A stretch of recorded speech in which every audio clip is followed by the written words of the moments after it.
Good afternoon. Good afternoon. How is everybody today?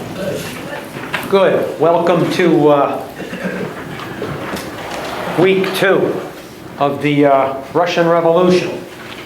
Last week we discussed, if you will, utopian versus scientific socialism, getting into Marxism as a way to pave our, the avenue to pave our way into this. And today we're going to go into the actual revolution. We're going to go up to December 1917. And that will see the ousting of the Tsar, Nicholas II. However, to start with, I'd like to go back to 1825. Now, interesting here, with the collapse of Napoleon, the Russian army's part in this. And, again, remember what Stalin said when the war was over? Some of you have heard me say this, but it bears repeating here to start. That Averell Harriman said to Stalin, congratulations for such a great victory over the German army, and congratulate the Russian people, the Russian army, and your leadership, and so on and so forth. And keep in mind, the Russians got to Berlin and got to Prague, and Stalin's answer to this, with a face as bland as the floor, he says, Tsar Alexander got to Paris. That gives you an idea of Stalin's probably his intent here. But the fact of the matter is, there's truth to this. Alexander I. And so that was one of the Allied armies that puts an end to Napoleon. However, these ideas of the French Revolution, some of these Russian officers are going to bring home. And in December, in 1825, you're going to see they're planning a revolt. These people are called the Decembrists. But of course, they want to overturn Alexander I, but he dies in 1825. And so Nicholas I takes over, and first they want to go with Constantine, Alexander's brother, but he's going to be out of power, and Nicholas I takes over, and Nicholas I wants no part of any sort of democratic approach to rule, and the Decembrists, they'll crack down on them. But they're considered the beginnings here of the 19th century revolutionaries in Russia. But keep in mind here, you get to 1861, after Nicholas I is out, Alexander II is in, and what does he do in 1861? Abolition of serfdom, right? Yeah, sure. Russia's trying to play catch up here. And so you will see the people get the land, making perhaps a little bit more money, so on and so forth. Maybe they're going to loosen up the strings with regards to freedom of expression, so on and so forth. But there's still the landed gentry here that backs the Tsar. And they're going to have to give up land. Well, they're not going to give up land here in the end. So what's going to happen? These people, the peasant, the mer as they're called, upwards of 45 million of them. They're going to have to pay for the land. There's going to be a tax imposed. You want to call it a tax, call it a loan, whatever you want to call it. It'll be a 50-year note to pay off the ownership for land. That's going to go through more than one generation, isn't it? Yeah, it is. Overcharged for the fee and the overcharged for feed and tools, and what? Underpaid for what they're growing and selling. What does that amount to? Indentured servitude. So what happens? There's no longer serfdom, but now the peasant's stuck in what? Indentured servitude. The people are still in bondage here. They're still in bondage. But keep in mind, as you get towards the end of the 19th century, Russia's beginning to industrialize a little bit. By 1890, 1895, they'll have 1.4 million industrial workers. But still, but 1.4 million industrial workers, compare that to 40 million peasants. 50 million peasants. They're kind of outnumbered. So Russia is still what? A backward peasant economy. Yes? When serfdom was abolished, and they began to be somewhat like indentured servants, squatters, whatever, the land that they were now using, where did it originally come from? Was it part of some larger piece of land that was then... The estates. Estates. Some of it was, they used, not collectivized, but they had village communes. But the fact of the matter is, these people are still going to have to pay for this land if they want it. And so they're stuck with these long notes. Oh, half a century. A loan for half a century? That's a long time to pay off a note. But the owners of the land, they weren't too happy about having to give up any of it. No, but they're going to be recompensed here, with money. Not that that Russian money's any good, but you still got the people where you want them. So this idea of industrializing Russia is coming on here. However, you are beginning to see the beginnings of a more modern approach to the political solution of the problem. Georgy Plekhanov, one of the so-called socialist theorists of the day. Sort of a democratic socialist approach.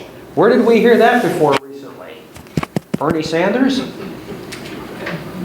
If he's really a socialist, by definition. But the fact of the matter is here, he's trying to put together this idea of a democratic socialist platform. Kind of hard in a country that's decidedly peasant, and many of them uneducated. I mean, they know about the dirt, but they don't know about politics. What do they know about politics? And so you will see some people like Vladimir Lenin's going to come along. Born on April 22nd, 1870 in Simbirsk in Russia.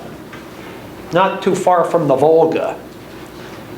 And Lenin, his older brother Alexander, gets caught up in a purge against Alexander III. And he will be executed. Generally, when that happens, your family is somewhat ostracized here, and your name goes on the list. However, Vladimir Lenin is an extremely astute individual. Going to a couple of places like the University of Kazan, he actually gets a law degree. He was actually trained as a lawyer. And he completes a 4-year law degree curriculum in a year and a half. He's an intelligent, he's an immensely intelligent individual. However, he doesn't really practice. He kind of gravitates to politics and becomes enamored with the social democratic cause. Now, keep in mind, Georgy Plekhanov will have to leave Russia. But in the 1893, there will be a meeting in Minsk among social democrats, 9 to be exact. This is considered the first social democratic congress in Russia. However, it's nothing of any great size. But they're meeting. But you will see in 1903 a larger meeting, and this one held in Western Europe, which Lenin will attend. Georgy Plekhanov, now this is where you're going to get the split now.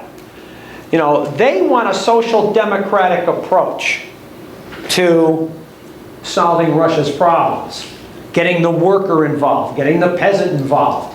However, at the same time, Julius Martov is one who really pushes the idea of a social democratic approach. Lenin, no. Dictatorship. Lenin's already been turned on to Marx. Already believes in the violent overthrow here. And he also believes that you can't have a democratic approach. It's got to be done. It's got to be a violent approach. And we need to take control of the workers. He hasn't quite got to the point yet of including the peasantry yet. And so this will lead to a split among some of the social democrats. Those who are Mensheviks, those who are Bolsheviks. And Lenin will be the leader of the Bolsheviks. Julius Martov is one of the leaders of the Mensheviks. Following year, 1904, the 1945 Russo-Japanese War. Now keep in mind what you see here. I mean, Russia virtually is a prison camp. I mean, the people virtually have no rights here.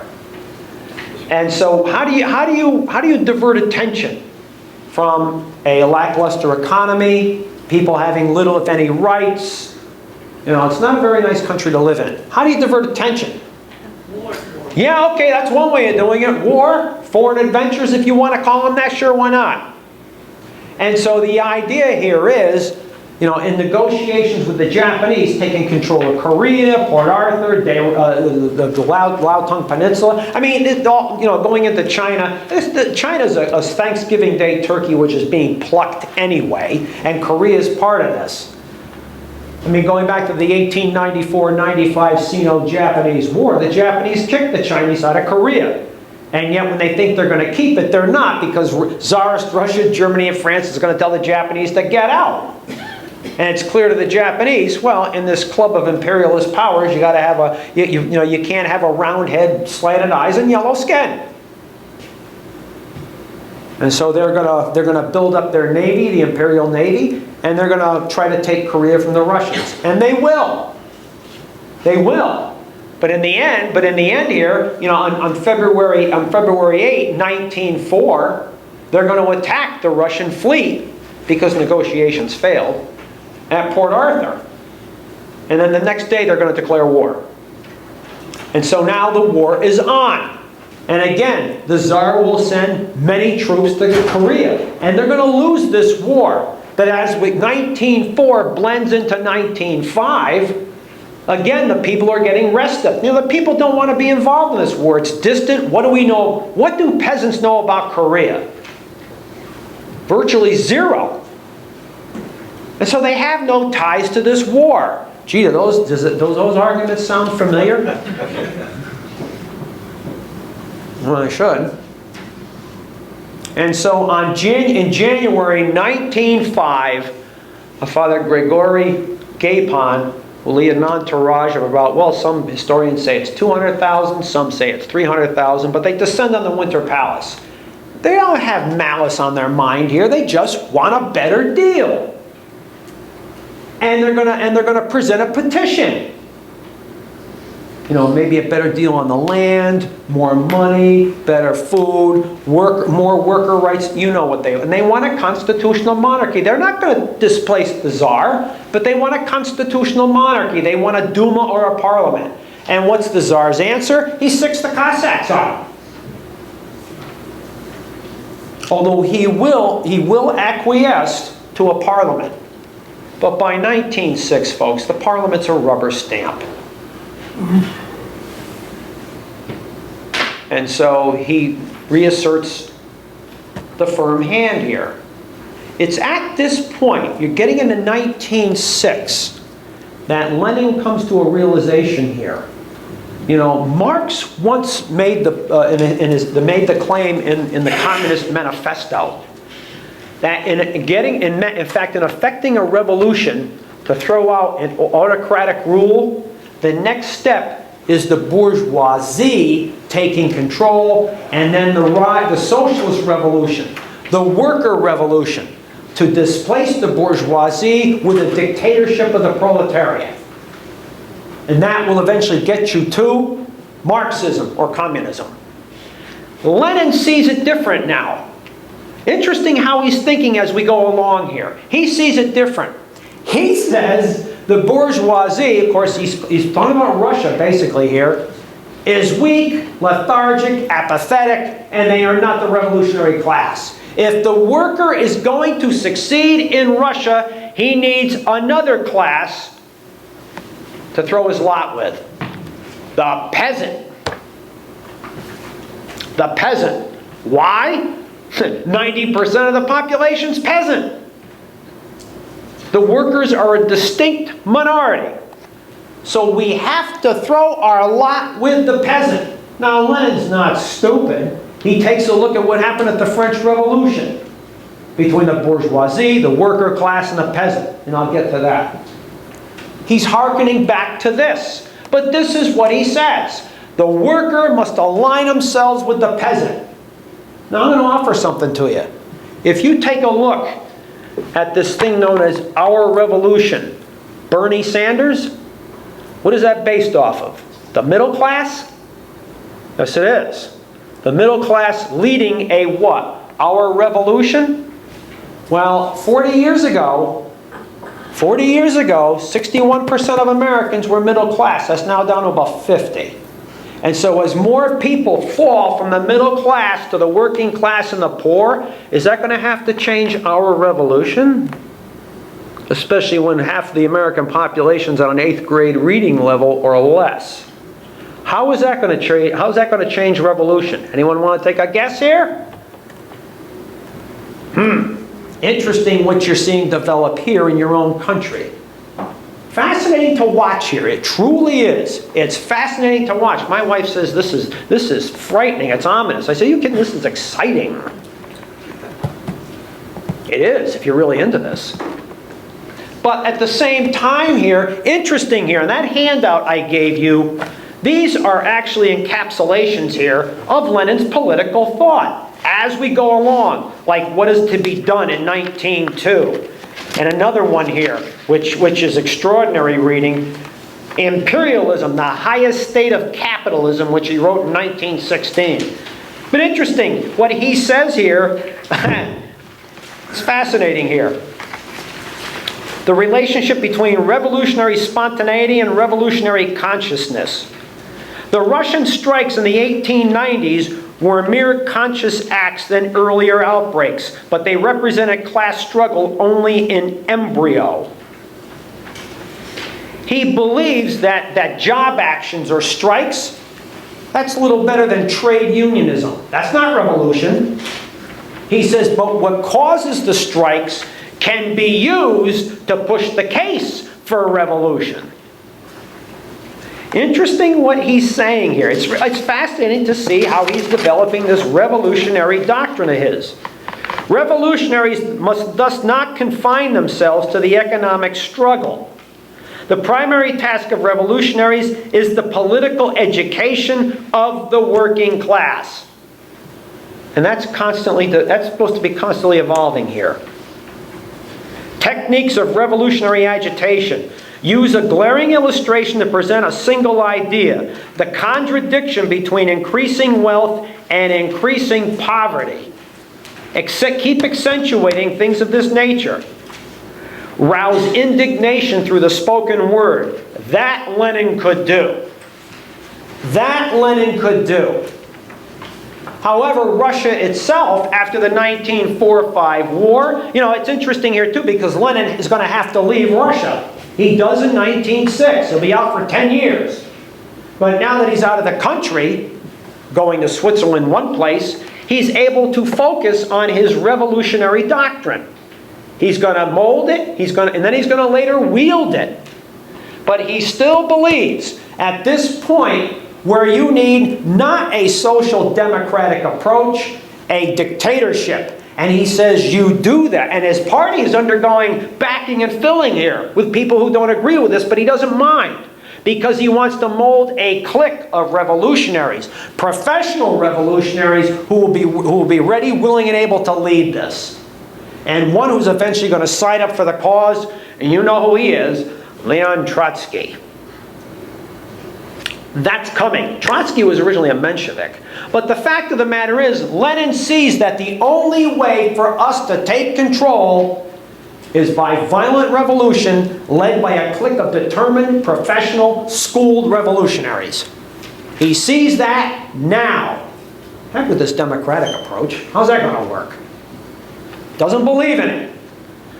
However, you get through 1907. Russia now is allied with the British and the French. They bury their colonial differences here. But even at this point, Lenin is preaching that capitalism, monopoly capitalism, leads to war. Why? Because capitalists want to keep finding new markets. And does that mean capitalists might be in competition with each other? Yes. Will that lead to war? Yes. He also says that with the Industrial Revolution, again, what did I say in some of these other series? More factories, more weapons, more bodies, more war. And he says these wars will last for years. He turned out to be right about that. And who fights the war? The workers and the peasants. They're the ones that do the fighting. While the privileged Get the money. That's what he's preaching here. It's not hard. That's what he's preaching here. And so by here we go, 1908, and I'll bring this one up again. When the Austro-Hungarian Empire wanted to annex Bosnia and Herzegovina, the Serbs are incensed. They're incensed. They want war. They want these provinces. They're Slavs. Why should they be part of the Austro-Hungarian Empire? They're Slavs. We should take it over. And Russia is the big brother of Slavs everywhere, but they can't support the Serbs. Why? They're still rebuilding their military after that calamitous defeat in the Russo-Japanese War. And the Austrians are backed by who? The Germans. I don't think the Serbs are going to war here. Won't do them any good. But 1914 comes along, and so, after the assassination of Archduke Franz Ferdinand, the Countess Sophie, honor demands now, whether Russia's ready for war or not, that they go to war to support the Serbs. And so they'll support the Serbs, the Germans will support the Austrians, the French will support the Russians, and we tumble down into war by August 4th. August 4, 1914, the war is on. Except for the Italians. They were part of that Triple Alliance, they backed out. The Ottomans will take over that third spot in November 1914. But Italy actually stays out of the war till May 1915. Why? Because the British and the French promised them territory. Not the Italians were overly cavalier in their approach. No, they want more land. They're no different than anyone else. They want land. This is the era here, folks. Rampant nationalism we take from our fellow man. Which, in a way, Lenin is right. This war wasn't fought for cavalier reasons. It's not fought for democracy. And yet that's what Woodrow Wilson's going to say. This war is fought for democracy. Hogwash. Hogwash. And so, 1914, 1915, 1916, this commercialized, industrialized, conventional total war is consuming more bodies in a stalemate. A stalemate. Which is characterized on the Western Front. You really didn't have the trench warfare in the Eastern Front you had on the Western Front. They were even cavalry was still able to operate in the East. Not on the West. The days of cavalry are over. Imagine trying to make a cavalry charge through a battlefield between these trenches that's been pounded by a million artillery shells. Imagine all the holes here. And then all those holes being filled after rainstorms. Some of the wounded were just drowned in these holes. Whole mules died in these holes. Fell in the holes, couldn't get out. Those are big holes when they swallow up mules. So cavalry, not going to work. But these guys are stuck. And I might have and I probably used this example before. I think it was at Raz in 1915. The British trying to take it from the Germans, and in 4 days they're suffering 3,700 casualties an hour in this war, and nobody's going anywhere. It's just consuming bodies. This is what was meant. This is what I've mentioned before in previous talks, talking about modern commercialized war, going back to the Great French War. Now, the Industrial Revolution is on steroids by comparison to 17 to 1800. Now it's on steroids. And so, 1916, the battles of Verdun and the Somme. And sure enough, the Germans are looking to launch their knockout blow. February 21st, 1916 will destroy the French army at Verdun and then go 50, 60 miles to Paris. The war will be over. It's not going to work this way. It'll wind up being a stalemate again. And in 10 months, 750,000 men are going to be casualties. And the French are crying for help. The British to the north. You got to launch an offensive and you got to take the pressure off us. And so the British will launch an offensive on July 1, 1916, the Somme River, and it cost them 60,000 men, 60,000 casualties in a day. It's a horror show. Now they want to petition the Russians. You got to do something on the Eastern Front. Launch an offensive and take the pressure off us in the West. And so the Russians are going to launch an offensive in summer of 1916 in the southern part of Russia against the Austro-Hungarians. They want to punch through the Carpathian Mountains, get into the Austro-Hungarian Empire, and knock them out of the war. And so Alexei Brusilov will launch one of the few competent Russian generals there were. Alexei Brusilov, who will wind up throwing his lot with the Bolsheviks, the Red Army anyway. But he was a competent general. And so he launches his offensive.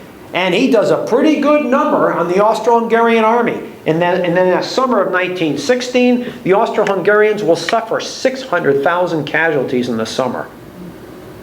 Some 20% of the total Austro-Hungarian casualties in this war will be in the summer of 1916. Or 20% of their army is casualties in the summer. I mean, it's astounding. And the Germans do have to take men from the Western Front, apply them to the Eastern Front to bolster their ally. And so what happens to Verdun and the Somme River campaigns? Well, they just eventually peter out. But this offensive cost the Russians 1 million men in the summer of 1916. Because that offensive will eventually just ground to a halt. And what's the result? Some of these guys now are beginning to get pretty fed up with this war. And some of them just turn around and walk home. Walk home. What army? Some of these guys are going back to the farms. Some of these guys are going back to their little towns, whatever the case may be. They will turn around and walk home. Now the Tsar's army is beginning to melt. Kind of lends credence to what Churchill would later say about that war. He says, not entire armies broke and ran, but whole countries. That's coming too. Russia is a pot of confusion. The Tsar, who has taken control of his armies, is out near the front. There's a prescription for success when the Tsar runs the army. And leaving the Tsarina and Rasputin home to oversee interests. Another prescription for success. That unwashed so-called monk from Siberia.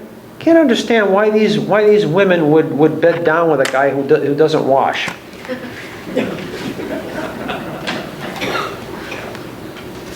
No wonder why the country's falling apart. But then again, there's a reactionary riposte here too, among the royal family. They know things can't go on like this. They know what's going on, some of these people. And so they'll poison him. Rasputin, this is December 1916. And when that doesn't work, he doesn't die with the poisoning. So they shoot him and dump the body in the Neva River. Imagine the Neva River near Leningrad in December. But it's too late. People are becoming too restive. You know, the pump is now primed. And by February 1917, it boils over. Workers just quit working and take to the streets in Petrograd. Well, we won't call it St. Petersburg. The Russians changed it because they thought St. Petersburg was too German. So in Petrograd, people take to the streets, and among the first are women. Women workers are among the first in the streets. The Tsar calls out the he's not even in he's not even in Petrograd yet, but he calls out the Cossacks anyway. The Cossacks come out, they join the people. Now they're not stupid either. You know, when the organs of security do not answer the call of the leader, what's the matter with that? Remember that? The emperor has no clothes? That's what you're seeing here. And so what happens here? Well, he's going to have to abdicate. Prince Michael, his brother, wants no part of this. And the Tsar wants to get back to Petrograd. The railroad workers stop his train. They're not going to let his train into Petrograd unless they get the okay. Now, you know, this shows you really how things have changed here. When the Tsar's train can't get into Petrograd because the workers won't let him, or the railroad workers won't let him, what's happened here? So now you will begin to see a government step in here. It's going to be called the Provisional Government in March 1917. And who's the Provisional Government? Some of these people are cadets or constitutional Democrats. Or constitutional Democrats. Some are landowners. They don't want to lose control of the land. Even if the czar's not around, we want to maintain control of the land. Moderate politicians. There's some socialists, sprinkling of businessmen and bankers. It's a variety of interests here, and the military.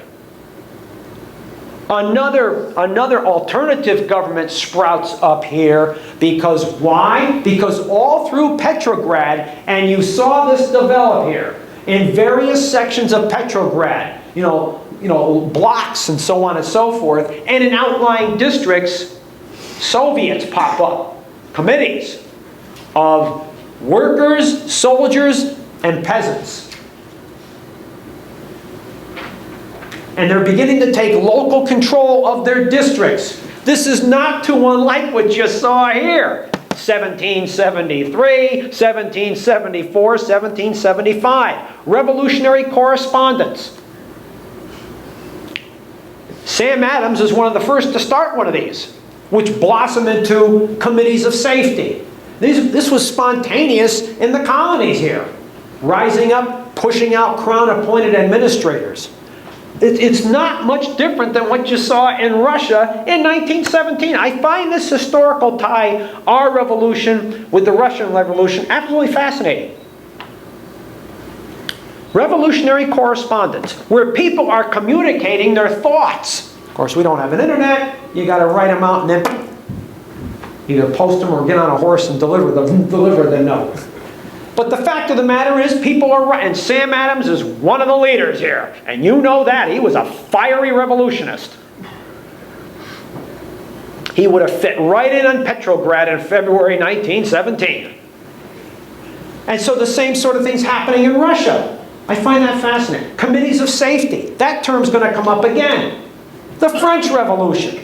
That's what they were doing. Throwing out the Crown, or Louis XVI, his appointed administrators, and having our own administrators. People just take, if they're going to louse this up, I'm going to take command myself. Talk about people trying to straighten out a situation by themselves. But what can that lead to? Confusion? Chaos? Yes. In fact, your Continental Congress, when it first meets, will sanction these committees of safety. Why? You've got to try to have some kind of order here. That's what your Declaration of Independence was. And an attempt to bring some order to this, or else chaos is going to reign. And so now you see two attempts to try to rein this in: the Provisional Government and the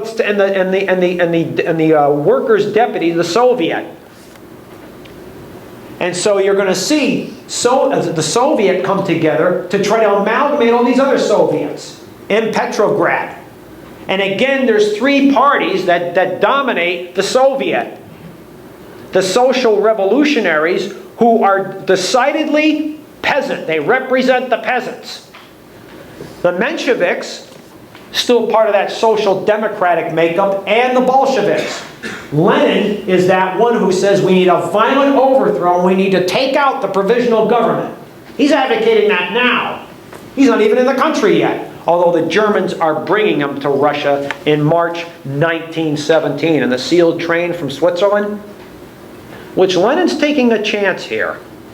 He's taking a chance of being accused of being a German agent. Because Germany wants Russia out of the war. Obvious reasons. We can take troops from the Eastern Front, move them to the Western Front, and end the war before Americans really make their presence felt here. Of course, getting into April 1917, April 6th, Wilson's going to get that declaration of war from Congress. So the clock is beginning to run here.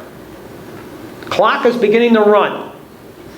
Lenin, with his April theses, we have to overturn the Provisional Government and establish a dictatorship of the working class. He's advocating that now. The Provisional Government wants to stay in the war. And the mass of the people want out of the war. Of course, why does the Provisional Government want to stay in the war? Well, look at some of the landed interests, some of the businessmen, the bankers, the monarchists. They'll still get money and credits from who? Britain, France, and the United States. They want to stay in the war. And the Petrograd Soviet issues orders, despite the Provisional Government, urging the troops, if the Provisional Government sends you out to establish order, that's fine. If they order you to attack the Germans, disobey your orders. That sounds like Lenin. He's been preaching even before this in Europe, telling workers in Germany, France, Britain, wherever, don't listen to your leaders. Don't listen to your commanders. Don't fight in this capitalist-inspired war. Now he's behind this effort to make sure that the army doesn't fight against the Germans at the front. His April theses. However, there's backing and filling going on the Provisional Government. And a socialist will take control of this, or be put in charge of the government, Alexander Kerensky. This is a kind of a sop to broaden the appeal of the Provisional Government. But even Kerensky wants to stay in the war. And in June they launch an offensive. And it peters out. What happens? Just like 1916. Some of these fellows, the heck with this, I'm going home. And so what happens to the army? It melts. Now who is Kerensky going to try to blame that on? Lenin and his Bolsheviks. He's a German agent. And so Lenin's going to have to retreat back into Finland. Trotsky will stay and face the music. But nothing much really happens here. Lev Kornilov is a general who wants to take, he figures now the Provisional Government is weak. I can grab control, install a military dictatorship. Yet the railroad workers refuse to move the troops. And Kornilov's attempt to take control of the Provisional Government peters out. Now some of the Bolsheviks are getting some of their support back. Lenin still faces a problem here. There are those among the social revolutionaries and the Mensheviks who believe that we need to have a democratic approach to run the country. Lenin says no, dictatorship. And he uses as an example here, he's trying to urge his followers, look what's going on in the countryside. The peasantry, they're not waiting for the Petrograd Soviet. They are not waiting for the Provisional Government. They're taking the land now. They're burning down the landed gentry's palaces. They're just even killing some of the landed gentry, taking the land and carving it up. They're taking the land now. We need to take control of this. We need to have our revolution based on what the peasants doing. They're taking the land now. And if they grab control of all the land, where is this going to leave us if we don't take part with the peasant? Where's it going to leave us? He says, remember the French Revolution. He states that you had the bourgeoisie, the working class in the city, and the peasants in the countryside. And the peasants are taking, just like in Russia, the peasants were taking the land. And what did the bourgeoisie do? The bourgeoisie pushed the peasants to do this or supported them. And then they were going to use the peasantry to crack down on the workers in the city so the bourgeoisie could take control. This burgeoning middle class that France was building here at the expense of the nobility. Lenin says if we don't take control of the peasantry, we're done. We need to throw our lot with the peasant. Well, what did he say back in 1906? That's exactly what he said. The working class needs to ally itself with the peasantry if we're going to succeed. It's not hard to figure this out. 90% of the people are peasants. It's not hard to figure this out. Yet he maintains the idea of a working class revolution. Of course, keep in mind, unlike the social revolutionaries, Lenin's ultimate agenda is to nationalize the land. But when people are just grabbing the land because there's no attempt to stop them, you're going to try to stop them at this point? No, you're going to be on their side, right? We'll support you. We'll support you. And guess what's going to happen to Trotsky's government? And so Trotsky's going to have to beat feet. And the Petrograd Soviet will take control. Trotsky, the British Secret Service, will smuggle him out. he'll eventually come here. And he winds up teaching, I believe, at Princeton for a number of years. Supposed to be a brilliant man, horrible backroom politician, though. Now, I mean, you can be the most brilliant orator in the world and a wonderful theoretician, but if you're a lousy backroom politician, where are you going in an environment like this? It's one thing about Lenin. He was both. He was both. And so the Petrograd Soviet will take control, followed by a Bolshevik uprising by November 7, 1917. And by that day, the Bolsheviks have control of the government. However, there's going to be democratically held elections. And this is going to be a problem for Lenin, because the social revolutionaries are seen as that party which truly represents the peasant. This is their shtick, giving the land back to the people who are already taking the land anyway. And so in December they're going to have elections for the Chamber of People's Deputies, if that's what you want to call it. And the social revolutionaries will get 58% of the vote. The Bolsheviks will get 30%. And so it looks like the social revolutionaries will run the government. And so in January 1918, when the new government meets, Lenin will have the troops ready, and they will usher, we'll use the term usher, the delegates out. And the Bolsheviks will take over. And Lenin establishes his military dictatorship in January 1918. This will eventually lead to the Civil War. Lenin was true to his calling. He never gave up on his idea of trying to grab control of the government. He does grab control of the government. Felix Dzerzhinsky, on command of the Cheka. Dzerzhinsky is really one of the first of these modern secret police chiefs. And he begins the roundups of some of the social revolutionaries, some of the Mensheviks, monarchists who still support that idea. People who are at odds with the Bolsheviks, they're going to start rounding them up. And the dictatorship of the masses is what you're going to get here in Russia. Any semblance of having a democratic form of government in Russia is dead.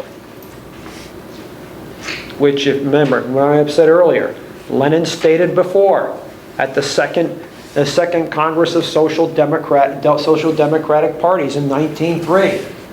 No, we need a dictatorship of the working class. And that he follows through on it. 14 years later, he follows through on it. He stayed true to his cause. You know, many of these other socialists, you know, when the war starts in 1914, this idea of socialism, many of these people became flaming nationalists. Not Lenin. Didn't give up on it. Workers, peasants, soldiers, don't listen to your leaders, don't listen to your generals. Throw down your arms and go home. Or join us and revolt against the privileged class. And so the Bolsheviks will take control, total control, by January 1918. And interesting what you're going to see develop here, January 1918, the Germans, the Bolsheviks can't stop the Germans from taking land here. While this is going on, the Germans are trying to take a lot of what's going to be known as Ukraine, and they keep moving east. Lenin will put Trotsky in charge of negotiating with the Germans and trying to staunch the German flood. And he can't, because the Russians don't have the army to stop the Germans. And at the Treaty of Brest-Litovsk in March 1918, the Bolsheviks lose a sizable amount of Russian territory in the West, because the Germans have a problem. Number one, the British blockade is biting, and biting hard. Germans are starving. There's already a military dictatorship in Germany as of August 29, 1916. The Kaiser doesn't run Germany anymore. Paul von Hindenburg and Erich Ludendorff do, representing the German General Staff. You have a military dictatorship here in Germany. And so with that blockade biting, many people in Germany are starving. You know, foreign shipping is not coming in or out. But if we could take control of Ukraine, the breadbasket, we can feed ourselves. And so that's the general gist of what's going on here with the Germans. Of course, that's going to end on Armistice Day, 1918, when America brings full weight to bear and supports the Germans and the French on the Western Front. And the German army is getting tired at this point anyway. And so the German idea of turning this area into a Teutonic delicatessen will fall apart. That's what Hitler wants in 1942. That's what he wants. In fact, it wouldn't, you know, Mr. Putin can say what he wants, but he wants Eastern Ukraine. That's what he wants. Why? Because the Crimea is attached to it. Look at a map. Militarily speaking, I would, if I was sitting in Moscow, I'd want it. What good is having Crimea if I can't have Eastern Ukraine? So Ukraine is a very sought-after entity. But next week when we come back, I'm going to talk about the Russian Civil War. You know, you didn't have very much in the way of deaths here with the revolution. You will with the Russian Civil War. It becomes a free-for-all. And I'll get into a little bit of war communism too. How Lenin is going to do the same thing the Richmond government did during the American Civil War. Again, you know, these repeats, or these ties to what happened in our country as opposed to Russia. Fascinating. Even to how we spread and the Russians spread. Contiguous empire, that's what we did here. It's a contiguous empire. Russia did the same thing on their landmass, only on a larger scale, obviously here. How many time zones is Russia? 11, 12, 13? Yeah. Imagine getting jet lag in your own country. Yes. Mark. Yes, ma'am. Lenin was an expat. He left Russia. He was really out of the country for good, as you said, 14 years. Now, at one point, 10-year stretch, and brought back by his country's enemy. Well, that's the interesting thing, because his propaganda was so virulent. And so many of the countries that he wandered through, they really weren't supporters of Lenin. How come someone didn't take him out before he managed to secure such support back home in absentia? Yeah, again, you know, there will be an assassination attempt on Lenin. He will get shot. He won't die. I mean, he'll die in 1924. He'll have a stroke, a series of strokes, and then he'll die. Does Trotsky die in Mexico? Yes. He'll be assassinated by Stalin. Check that. Supposedly by Stalin. But I think, you know, I don't think there's any doubt about that. The long arm of the NKVD, I think, got him. But the fact of the matter is, Stalin's going to purge a lot of those Bolsheviks he came up with. But how did Trotsky was in the States? How did he wind up in Mexico? That's where he finally went. I mean, he went to a lot of countries. Norway, France, England, United States, finally Mexico. And I think that had something to do with some of the socialists down in Mexico who invited him down there. Well, Stalin viewed everyone as the enemy. Well, of course. He didn't trust his own mother. What does that say about the rest of us if he was still alive today? He wouldn't trust you, he wouldn't trust you, he wouldn't trust anybody. He wouldn't trust anybody. But what Lenin started, obviously, is not going to pan out. You know, this happens with a lot of these revolutions. They start out a certain way and then they get a life of their own. Like war. You know, when war starts, doesn't it get a life of its own? Yes. Yes. But you have to say one thing for Lenin. He stayed true to his cause. He didn't become a flaming nationalist. He didn't give up He didn't give up saying that these were capitalist wars or anything like that. He stayed with his cause. He stayed with the program. And he wound up winning in the end. Of course, there's fortune involved here like anything else, but he winds up winning in the end.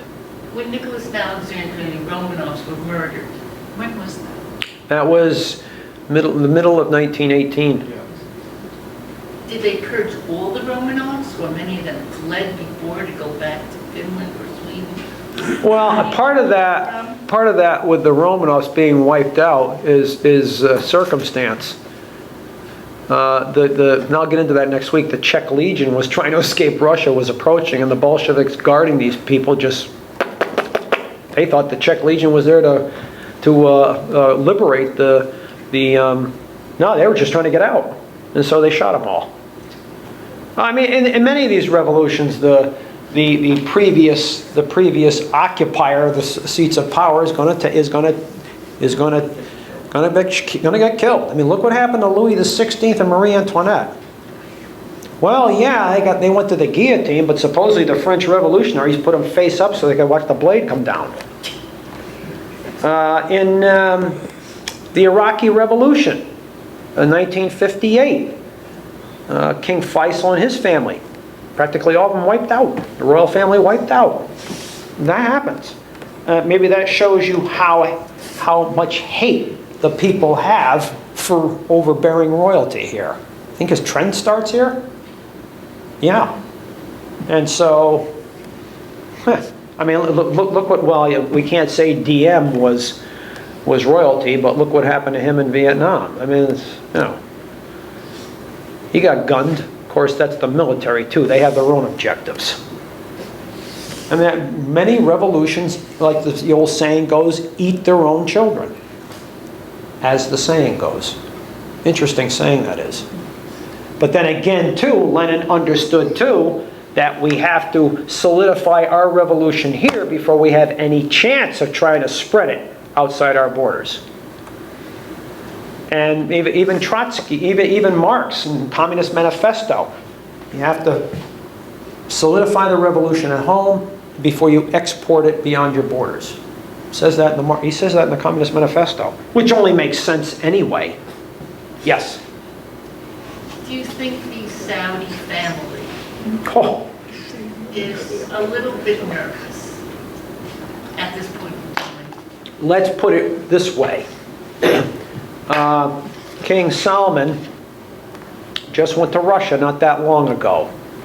And according to Bloomberg, he went there for a 4-day visit.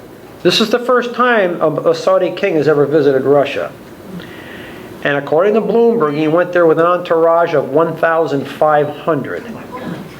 Yeah, that's almost a brigade-size entourage here. And the Russians set aside 2 luxury hotels, both buildings, for the whole entourage near Red Square. And they signed 15 deals. Oil, petrochemicals, natural gas. Saudi Arabia will now got a license to produce Kalashnikov assault rifles in Saudi Arabia. And they got the S-400. They signed a letter of intent to buy the S-400 air defense system, which Turkey did 2 months ago. You know, they bought that system too before the Saudis did. And so it shows you what Mr. Putin's doing here. Mr. Putin and Mr. Trump are like this. Don't you believe that? Putin is for Putin. End of discussion. He's not waiting for that land developer from Queens. It's not going to happen. Mr. Putin's going to do what he wants to do. And so, yeah, in fact, Turkish-sponsored insurgents fired on American troops 3 weeks ago in Syria. So it's interesting what you're seeing develop here in the Middle East. But, I mean, talking about taking out the Saudi royal family, you better have a lot of ammunition for that one. So, that's a prolific family. That's what happened in Libya. Well, yeah. Well, Gaddafi, yeah. But I mean, we're talking the Saudi royal family, which is, you know. But what happens, you know, it remains to be seen what's going to happen here. Honestly, don't know. But it seems like, you know, things are beginning to change here. And so maybe the 7 decades of American hegemony is now beginning to be undermined here. So, interesting what's developing here. There's just too many kibitzers today. I mean, we were the only game in town in 1945, and now we no longer are. That's a simplistic answer to this. So, anyway. Well, when we come back next week, I will do the Russian Civil War. That alone is quite a story, because there's a whole lot going on here. A whole lot going on here.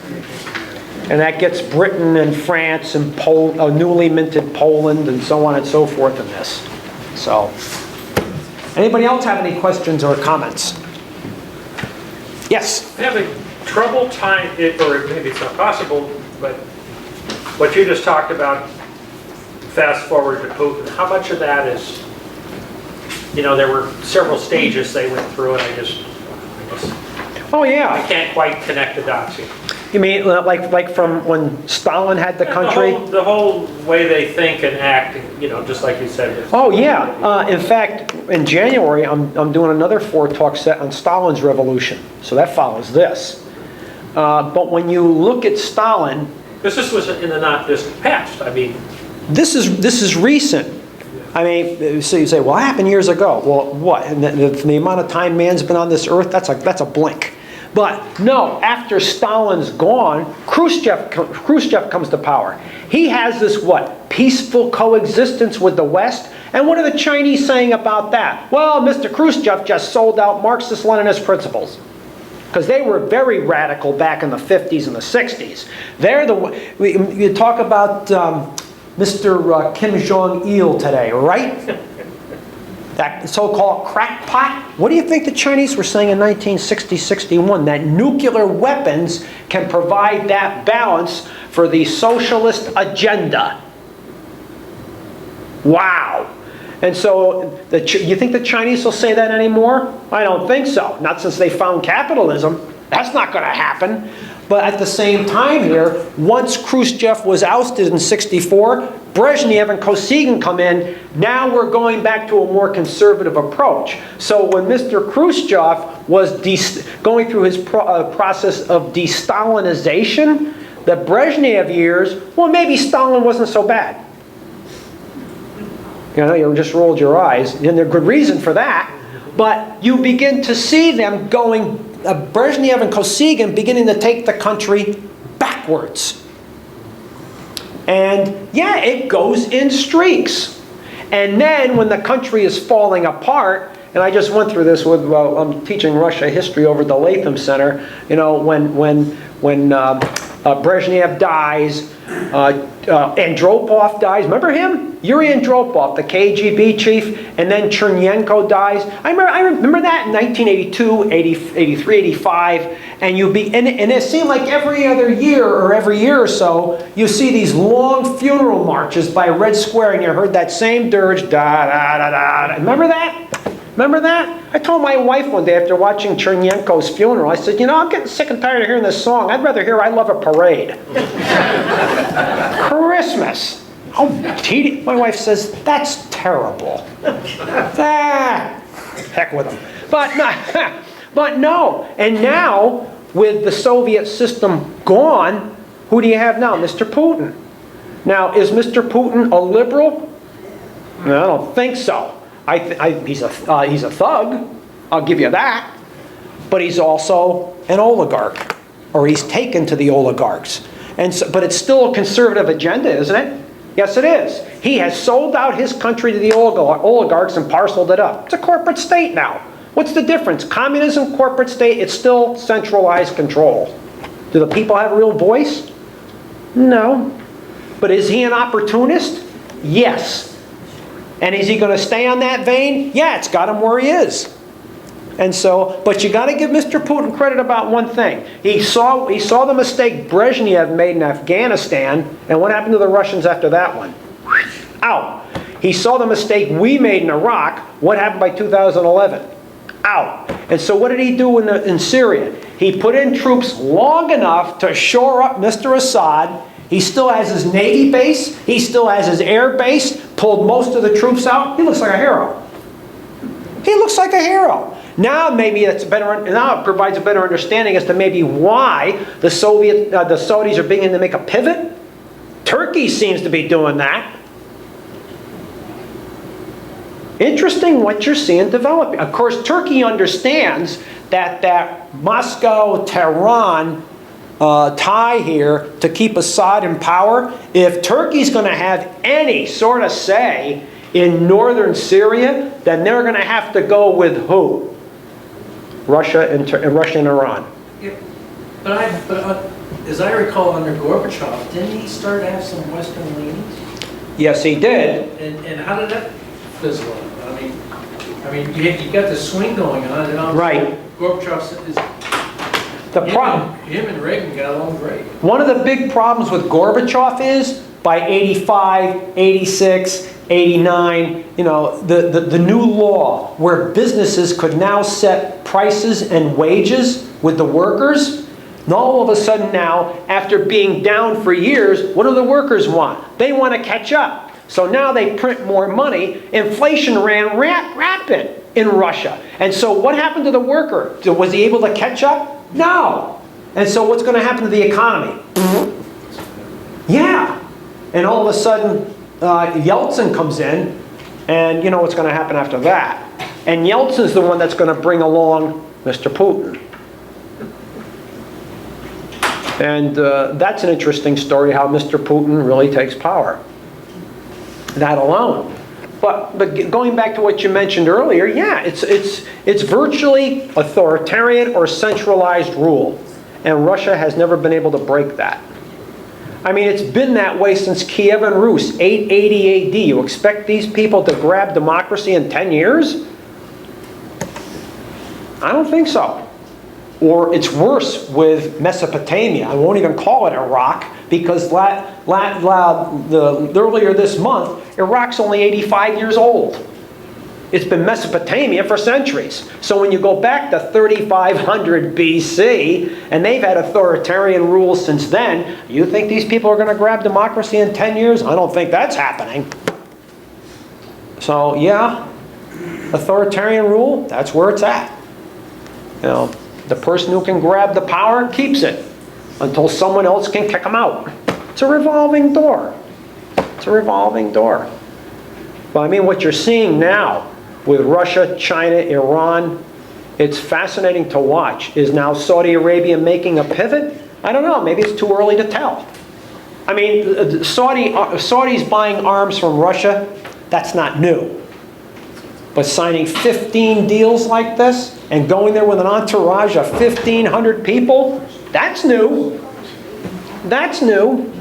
And supposedly Putin asked asked the Soviets to see if he could do about turning off that financial spigot of allowing those Sunni jihadis from Chechnya fighting with the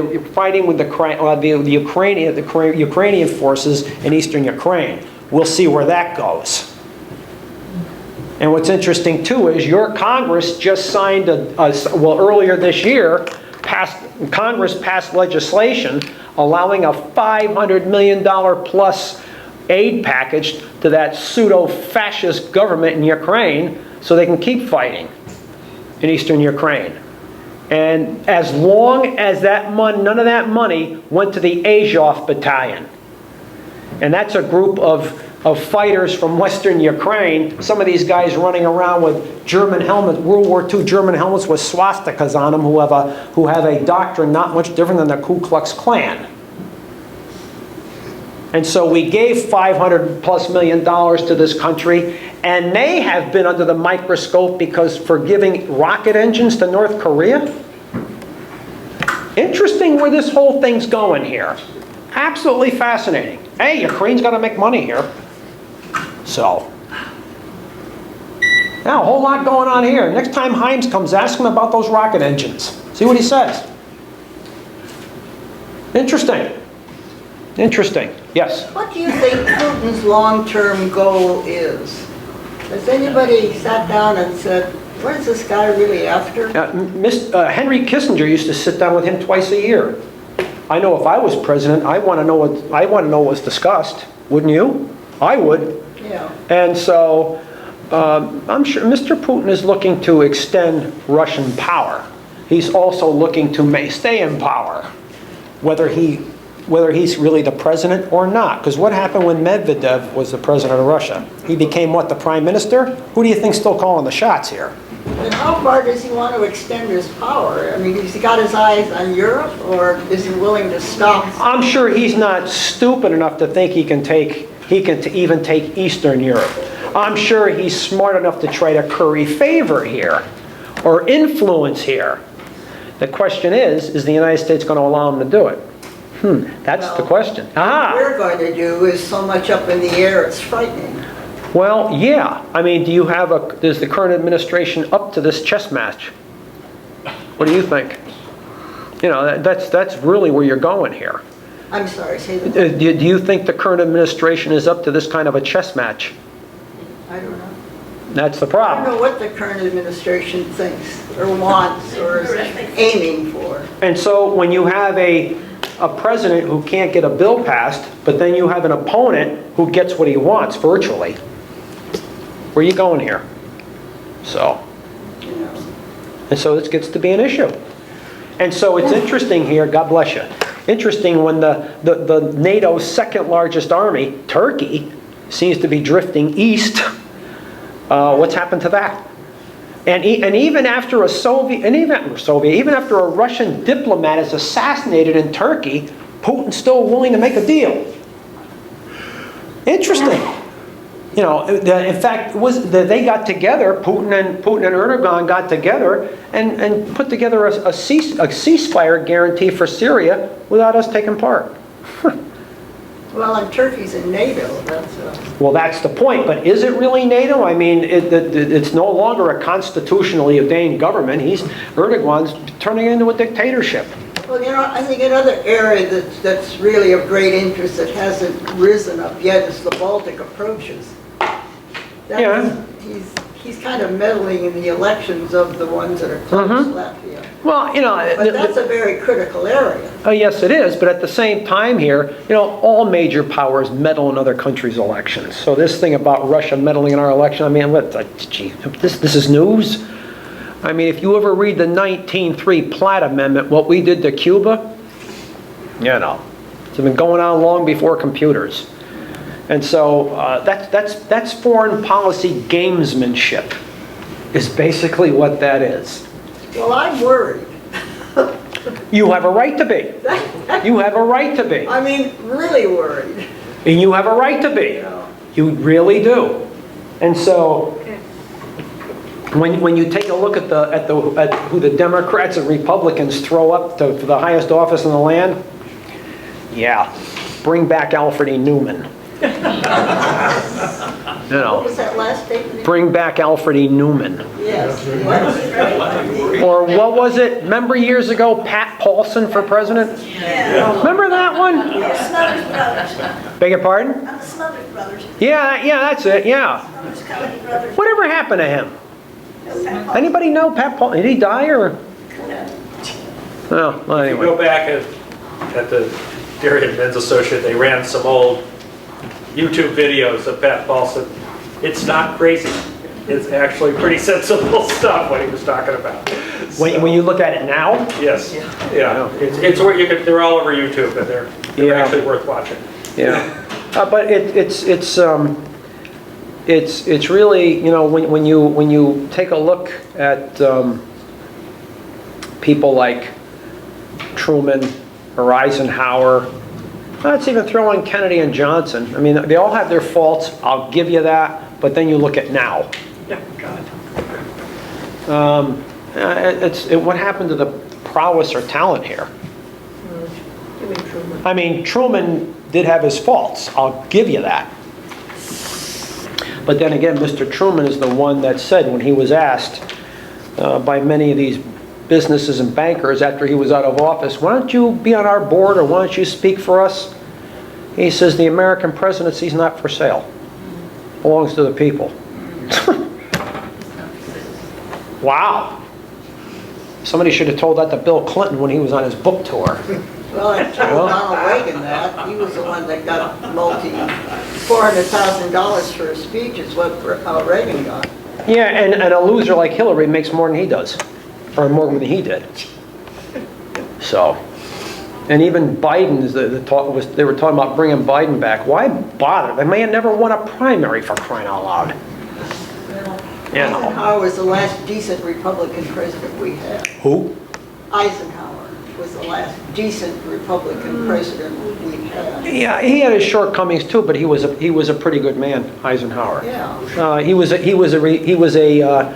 New Deal Republican, if you want to use that term. And if he was around today, some of these people would consider him a rabid socialist with a 91% tax bracket for the upper income people. Yeah. Huh. Wow. Boy, how times have changed, huh? Interesting. But yes, sir. What does Saudi Arabia amount to, really? I mean, there's the royal family, which is big, but not that big. Well, they're big enough to have people in almost every branch of their so-called government by family. Yeah, but basically their country is peasants, and not very many of them. Right. But you know, they were able to, when they established this country in the early to mid 30s, they did so with the sword. Yeah. And they've kept it with the sword. And oil. And oil. Well, oil, yeah, oil's going to come into this, and you know it's going to grease the wheels here. I'll give you that. But then again, when you look at Saudi Arabia, when you made up the Saud family with the Wahhab school, and that starts in the 18th century. And so with oil, well, what happens now? They're opening up madrasas.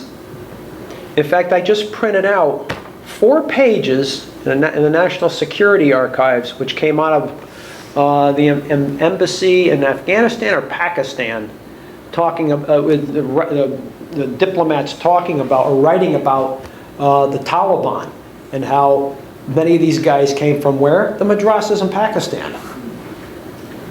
Interesting. Your own diplomats, they know this. They know this. Interesting what you read. Of course, I found some others, and I was going to print them out.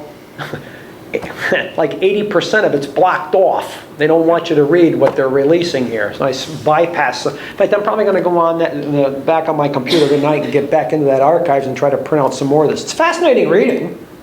It's fascinating reading. But what's going on now with the Saudis? And what's going to and that leads to what's going to happen to that American-Israeli-Saudi amalgamation here? What's going to happen with that? I mean, at one point, the Israelis were supposedly patching up wounded Islamic State fighters in their own hospitals and sending them back to fight in Syria. Now, supposedly, they're changing their tune here. So, you know, the sides seem to change here, like with the tides.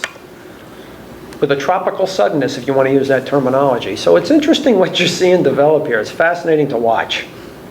I mean, there's no black or white. It's all gray, murky, smoky. No. And so somebody like a Mr. Putin seems to know how to dance step here, how to do that tango. Interesting. Yeah, geez, don't you wish we had one of those?